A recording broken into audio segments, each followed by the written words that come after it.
Hello, welcome back to the channel. If you're new here, make sure you hit that subscribe button so you're always plugged into what's really happening here in Mzansi. Today's news is about a big shake-up that could derail Police Minister Mchunu's plans around private security firearm reforms. Watch till the end so you can see the sources used and verify the news for yourself. Police Minister Mchunu recently introduced a plan to crack down on the use of firearms by private security companies. His goal was to bring more control, structure and safety to an industry that has been flooded with illegal weapons and questionable practices. It was meant to be a step toward reducing violence in communities, stopping security companies from operating like mini-armies, and making sure only properly vetted and trained personnel could carry firearms on duty.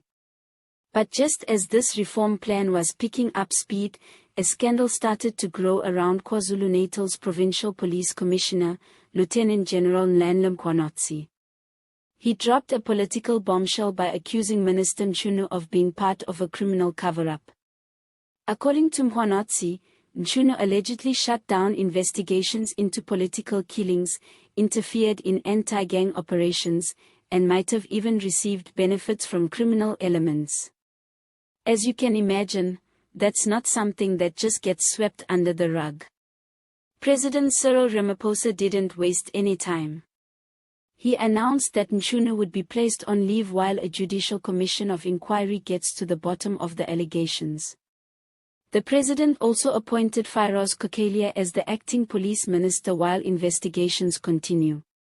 Several political parties have already called this long overdue, saying it's a clear example of how deep-rooted the criminal networks have become in high places.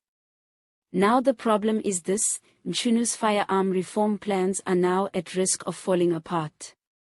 The man who was supposed to be cleaning up the system is being accused of protecting the very criminals the reforms were targeting. Even if Mchunu ends up being cleared, the political mess and public doubt might be enough to stall or weaken the whole plan. No one wants to support a law that seems tied to scandal. At the same time, there are people saying this is exactly why we need these reforms to go ahead. They believe that what's coming out now shows how badly the security industry and parts of the police have been compromised. Private security is massive in South Africa, bigger than the official police in terms of numbers. Some firms do great work, but others act like warlords, and the number of firearms in private hands keeps climbing. That makes regulation even more important. In Parliament, there's now pressure to bring clarity fast. Some MPs are calling for an urgent debate and want the president to give the public more information about what really happened. Others are warning that if this scandal is used as an excuse to avoid reform, then crime bosses will just keep winning. What we do know for sure is that South Africans are tired of broken promises. Every time it looks like there's a serious move toward fixing the police or controlling crime, a scandal pops up and derails the whole process. It's become a pattern, and this latest development could either push the country into deeper distrust or finally open the way for real change. So what's going to happen next? The Commission of Inquiry is expected to begin calling witnesses soon. If it finds evidence of misconduct or cover-ups, Mchunu could face criminal charges and the entire reform proposal might be thrown out. On the other hand, if he's cleared, he might return stronger, but public confidence will still need time to recover.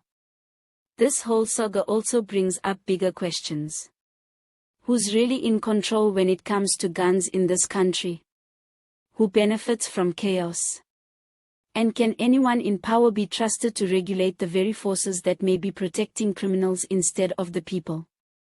These are the things we all have to think about as South Africans, because it's not just about one minister or one scandal, it's about building a system that works for the people and not for the syndicates.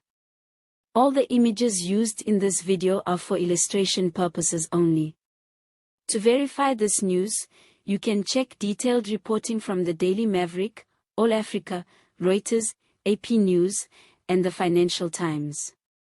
These are the sources that helped shape this report and make sure we're giving you facts, not gossip.